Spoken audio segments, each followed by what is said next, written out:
Top Cultura, 18 anos com você.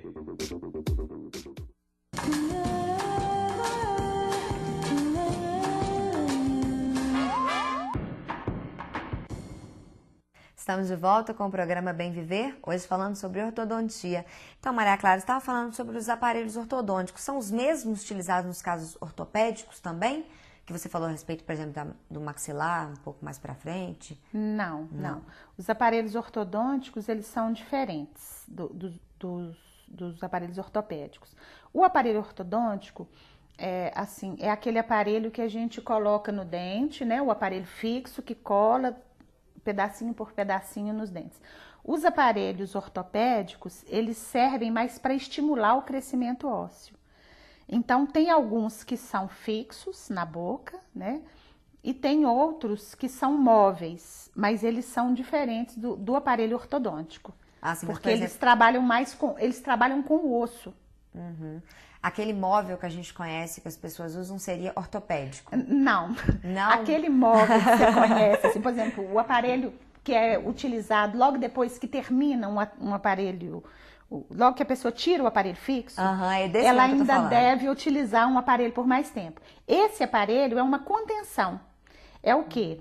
Você colocou todos os dentes numa posição nova e para eles se acostumarem a ficar nessa posição nova, eles ainda têm que passar por essa fase intermediária, que é a pessoa sem aparelho, mas ainda com uma contenção para poder dar mais estabilidade para o tratamento que ela fez, porque senão volta tudo para o que era antes.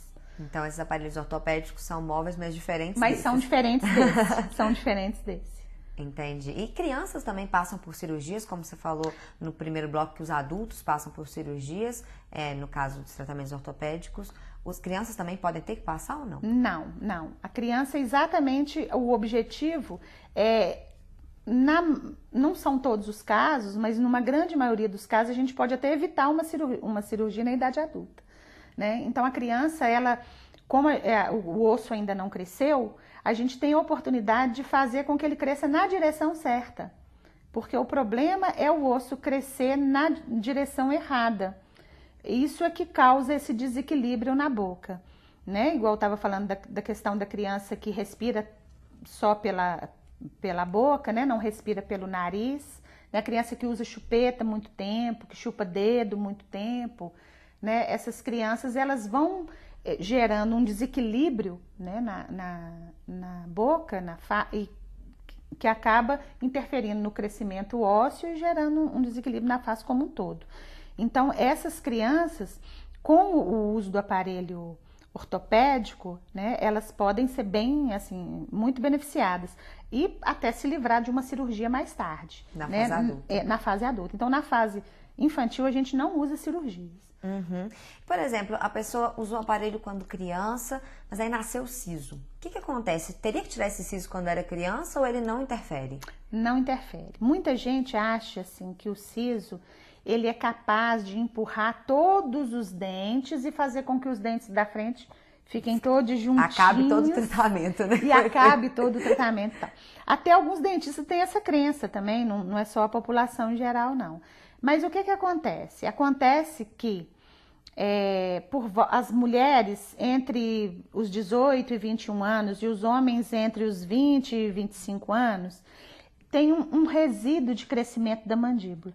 Então, aquela boca que já estava toda encaixadinha, a mandíbula cresce um pouquinho mais. Quando ela cresce um pouquinho mais, não tem onde o dente ir, então ele ajunta aqui assim. Uhum. Mas isso não tem nada a ver com o siso. Porque se o siso fosse forte o bastante para poder empurrar, né? Cada um aqui teria que empurrar 8 dentes, né?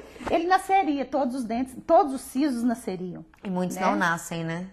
A grande maioria não nasce. Exatamente por isso, porque ele não tem esse poder de empurrar todo mundo e nascer. Como esse crescimento tardio da mandíbula, ele ocorre justamente na época do aparecimento do siso, né? A pessoa, ela correlaciona esse apinhamento do dente com o aparecimento do siso, que é o que ela está enxergando, né? Porque esse crescimento da mandíbula, ele é muito pequeno, a pessoa não consegue enxergar. Mas o nascimento do siso, ela enxerga. Então, então é o siso que empurrou. Né? Mas o siso, ele não tem esse poder, não. Podia até ter, né? Porque no caso, por exemplo, que a pessoa às vezes tem uma falha. Aí o né? siso empurrava, tava tudo certo. Aí empurrava, olha, não precisava fazer implante, não precisava fazer nada, né? Mas tem pessoas que passam por tratamento e tem que refazer tratamento depois? Tem. Isso acontece, não é porque o tratamento foi mal feito. Não é porque o tratamento foi mal feito, é porque às vezes a pessoa não usou a contenção por tempo adequado.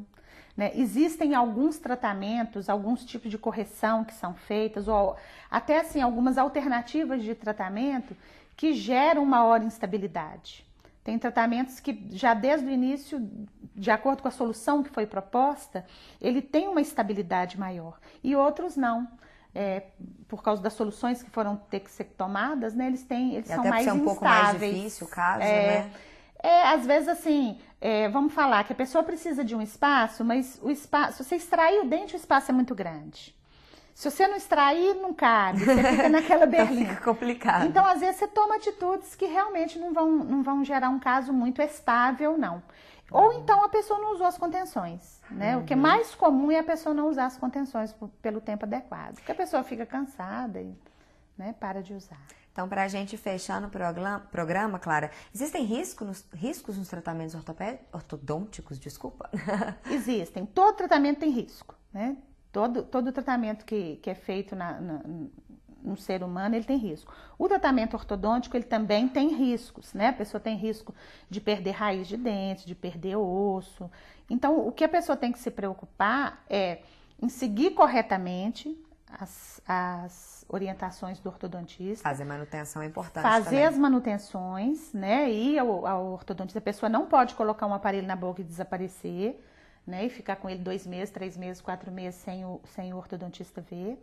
Se preocupar com qual é o ortodontista que ela está procurando, né? A gente tem que tomar cuidado com isso, porque conversar com as outras pessoas que já fizeram tratamento com aquele dentista, ter referências mesmo, né? Não se iludir, às vezes, só assim por questão de marketing ou de preço e tal. Procurar um bom profissional. Um profissional que a pessoa confie, um profissional que seja capaz de orientar bem e discutir com a pessoa o caso dela. Por mais que seja demorado, né? Às vezes é necessário, às vezes, para a pessoa, né? Não só esteticamente, como você falou, né? Sim, né? Às vezes, mesmo uma pessoa que procura só por questão estética, quando ela vai ao ortodontista, ela descobre, assim, que ela tem outros problemas associados e tudo, né? Mas alguns casos nem são tão demorados também, ou não? Não, nem são tão demorados. Isso depende, isso varia muito de caso para caso. Normalmente, assim, você tem casos que duram em torno de 3 anos, mas tem casos que em torno de 1 ano, 1 ano e meio, o tratamento está pronto. Bom, então aí ficam as dicas, né, para quem tiver aí com algum problema, quiser arrumar os dentes um pouquinho, então tiver com algum problema ortopédico também. Muito obrigada pela participação, Clara. Eu que agradeço. E o Bem Viver fica por aqui. Até semana que vem.